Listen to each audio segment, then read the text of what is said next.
Amanda, para você, quem está tomando as medidas desta forma? Alexandre de Moraes ou Jair Bolsonaro? Quem é o totalitário?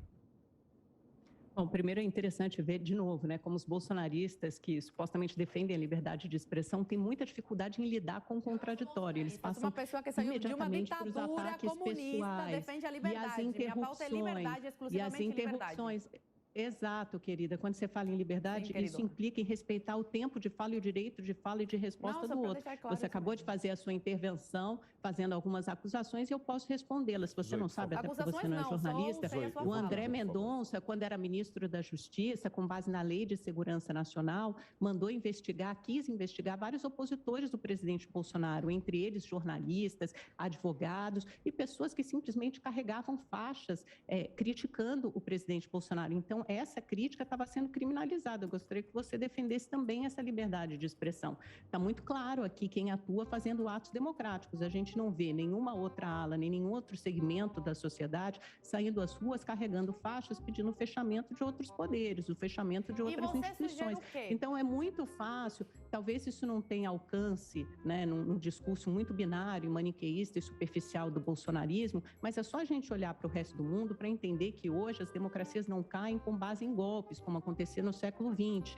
né, em golpes militares. Hoje, as democracias são corroídas por dentro, as instituições, os limites dessas instituições são constantemente testados. E é exatamente isso o que o Bolsonaro faz, ao fazer críticas e tentar dilapidar a democracia e corroer a democracia por dentro, criticando primeiro o Congresso, como ele fazia no ano passado, a partir do momento, né, nas figuras do Rodrigo Maia, que era o presidente da Câmara, a partir do momento que ele consegue construir e consolidar uma base aliada, e que você finalmente imagina que ele vá achar soluções ou saídas para os problemas do país por meio da política, que é assim que a democracia funciona, não. Ele escolhe e elege outro inimigo, que é o Supremo Tribunal Federal. Ele começa a atacar o sistema eleitoral, exatamente como o Trump fez nos Estados Unidos. O Supremo Tribunal Federal está se defendendo. Então, essas reações do Supremo Tribunal Federal são justamente em defesa da democracia. Era o Supremo que deveria estar fazendo isso? Não, não somente o Supremo. Meu Deus, Amanda, essa saída, essa solução e essa resposta demais, Amanda. Uma hora ele tinha que tomar uma atitude. Você quer o quê? Que seja todo mundo preso e o Bolsonaro fique lá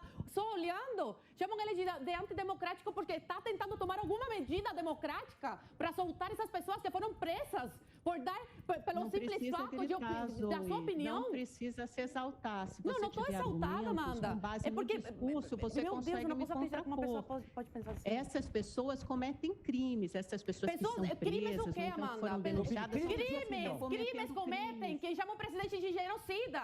Isso sim é um crime, chamar o presidente da República de genocida. Não. Crime é pegar uma bola com a foto do Bolsonaro, chutar, entendeu? Isso sim é crime, Amanda. Crítica, querida, todos os outros ex-presidentes foram xingados de ladrão e outras coisas mais. Isso também estava dentro do legítimo direito da crítica da população. Essas pessoas não estão acima da lei. E os manifestantes de esquerda que ateiam fogo na frente do Planalto estão presos? Porque esses vão para a prática, esses vão para o vandalismo mesmo. Essas pessoas que estão presas da direita não cometeram nenhum crime. Crime de expressar a sua opinião, porque eles não vão lá e matam o Alexandre de Moraes. Eles não vão lá e invadem o Supremo Tribunal. Eles simplesmente dão a sua opinião na internet, diferentemente da esquerda, que vai lá e ateia fogo na frente do Planalto. Isso sim é crime. Agora, eu queria dar uma opinião aqui, me permite eu entrar em cena também? Pode. Ela está ficando muito exaltada, ela é estudante de direito, ela deveria saber. Não, tudo bem, mas você quer usar esse argumento de que eu sou bolsonarista? Não, minha pauta, eu não sou bolsonarista, não, minha pauta é liberdade. Ah, não? Liberdade, como uma pessoa que viveu na pele o que eu vivi, porque eu sou de Cuba, para quem não sabe, eu sou de Cuba. E me assusta muito a situação que eu estou vendo aqui no Brasil, porque tudo está se encaminhando para uma ditadura aqui no Brasil. E você, querida, que é da imprensa, por mais que você seja da esquerda e você apoie a esquerda, que a esquerda é antidemocrática, só para avisar, quando eles chegarem ao poder, tá? E acabarem com tudo como acabaram em Cuba, vão calar a tua boca também e você não vai ter a liberdade que você tem hoje de expressar a sua opinião, por mais sem noção que seja. Eu queria aí a defensora da liberdade, gente, olha aí a defensora da liberdade. Não sou eu que estou falando, é o que aconteceu no meu país. jornais, tá? Como a Boêmia, que era a revista mais famosa de Cuba, o dono da revista apoiou Fidel. Depois teve que se exilar na Venezuela, porque desapropriaram as dependências da revista. Foi assim que o Fidel agradeceu ele, que ajudou, que inventou mortes, colocou nas costas do Batista, para o povo parar de apoiar o Batista e apoiar a revolução do Fidel. E se suicidou na Venezuela pelo peso na consciência de ter ajudado a formar o que aconteceu em Cuba.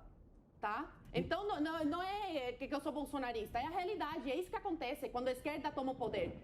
O que me preocupa, a esquerda brasileira, ela tem uma questão interessante, que não é só brasileira, a esquerda do mundo, ela faz qualquer coisa, e não interessa o que seja, para estar ou chegar no poder. E o que nós temos hoje nesta polarização é uma organização em que a esquerda tem muita influência sobre a mídia. Ela comanda a mídia, ela comanda muitas cabeças, até porque muitos jornalistas formados em universidades passaram ali como se fosse por uma lavagem cerebral, em que os professores colocaram, incutiram, parece que implantaram um chip de pensamento igual. Essa papagaiada que se repete todo dia, uma papagaiada que você vê o mesmo discursinho mudando algumas palavras ou algumas costurinhas diferentes. Esse mesmo discursinho é padrão. Por isso que a gente viu ontem uma carta de 26 líderes, ex-presidentes do mundo inteiro. Aí você vai ler os nomes das pessoas que assinataram esta carta contra o presidente Bolsonaro, que o Brasil está passando por um momento de extrema delicadeza, porque está em risco a sua democracia. Aí você vai ler a carta. É meia dúzia de desqualificados, doentes mentais e que têm a sua visão tão somente voltada para o poder. E que poder é esse? É o poder absolutista da esquerda, que depois que chega no poder, vira-se as costas para o povo e dali a sua merrequinha, o seu Bolsa Família, e se vire, meu amigo, tem o FIES. Claro, foram para a universidade, só que tiveram que pagar, né?